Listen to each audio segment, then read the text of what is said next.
শুভ দুপুর বন্ধুরা, শুভ দুপুর।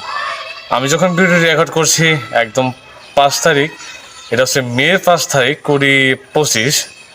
আজকে মূলত কথা বলতে চাচ্ছি যে ওষুধ কোম্পানির প্রতিনিধিরা ডাক্তারের সাথে সাক্ষাৎ এই বিষয়গুলো নিয়ে।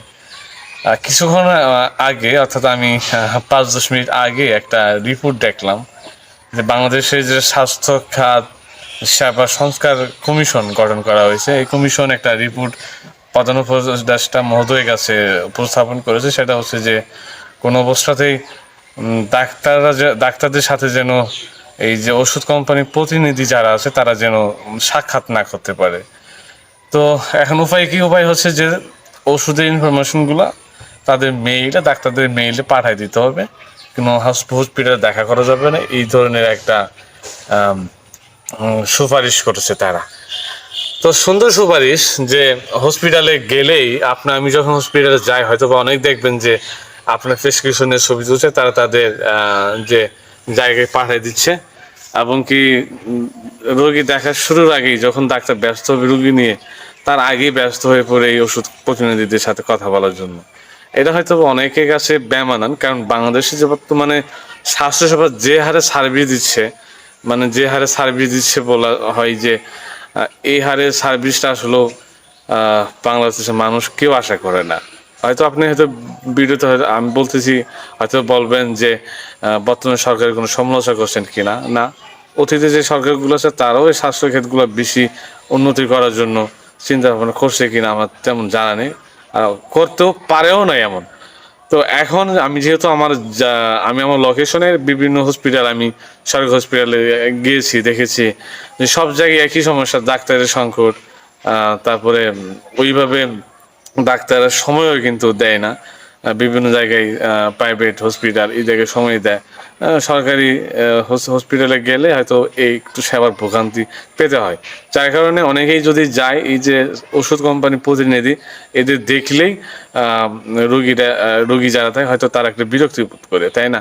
কিন্তু কথা হচ্ছে, দেখেন, যত সংস্কার কমিটি আপনি করেন না কেন, আপনি বাস্তবায়ন করেন না কেন, আমার যদি মন মানুষের যদি খারাপ থাকে, তাহলে কিন্তু এই ভালো করার কোনো উপায় নেই। আর এই ওষুধ কোম্পানির প্রতিনিধিরা তাদের গিফট আইটেম দেয়। আমি যদি ভাষাটা কিভাবে বলবো, যে একজন ডাক্তারের বইয়ে নিত্য নতুন ব্যবহারের জন্য যতগুলো জিনিস লাগে সবগুলাই আমার মনে হয় অফার করে এই ওষুধ কোম্পানির প্রতিনিধিরা।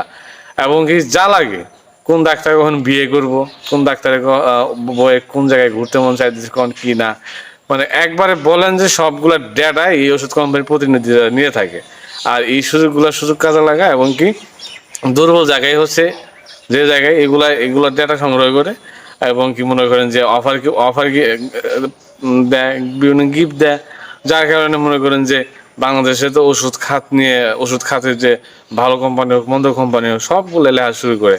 এই যে একমাত্র এই কারণে যে ওষুধ নিয়ে যদি আপনি চিন্তা করে দেন, বাংলাদেশে ওষুধ খাতটাকে সুশৃঙ্খল করার জন্যে, মানে ওষুধের যে ন্যায্য দামগুলা নিশ্চিত করার জন্যে একজন মানুষ যার আমি নাম যদি বলি, আমার কাছে মনে হচ্ছে যে ডক্টর জাফরুল্লাহ সাহেব অনেক সংগ্রাম করেছে গণস্বাস্থ্য কেন্দ্রের যে প্রতিষ্ঠাতা উনি।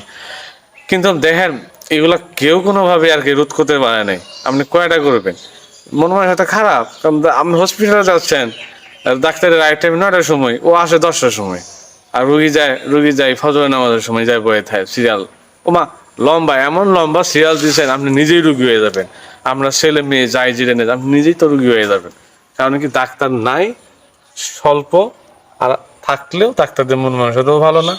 আবার আমি হয়তো বা ভাববেন যে আপনি সবারই ডাক্তার বললে সবারই বলতেছেন, তেমন না। অনেক ডাক্তার আছে ভালো, আমার দেখা অনেক ডাক্তার আছে যারা সার্ভিস ভালো দেয়, এবং কি তাদের যে একটা দায়িত্ব তারা পালন করার চেষ্টা করে। কিন্তু দেখেন, ওই যারা খারাপ, আপনি হয়তো বা মেইলের মাধ্যমে বলবেন যে ওষুধ ইনফরমেশন দিবেন, তাই না, দেখা করতে দিবেন না। ওই ওষুধ প্রতিনিধিরা তাদের বাড়িতে যায় আড্ডা মারবো। আর না হইলে কি হবে জানেন, যখন বলবো যে ওই যে আপনি নতুন বিয়ে করতেছে ডাক্তার, বই খাট দিব এটা, হ্যাঁ, নতুন একটা খাট, ওই 62 সেট 32 সেটের ডিনার সেট আইছে, এই অফার যখন করবো, ওই ওষুধ প্রতিনিধির সাথে 32 মাইল দূরে হাইডে যাও ডাক্তারে যায় দেখা করে দেয়। আপনি আটকা ভাবেন কোনোভাবে আটকা হবেন না। কারণ চিন্তা করেন যে আমরা যদি নিজে থেকে যদি সংশোধন না হই, সবাই যদি যাই সংশোধন না হয়, তাহলে দেখবেন যে যত বই আপনি সংস্কার করেন, যাই যেটা করেন, কোনো কিছুই আপনি করতে পারবেন না। জিনিস এসে দেখবেন যে সব কিছুই ঝামেলা হয়ে আছে।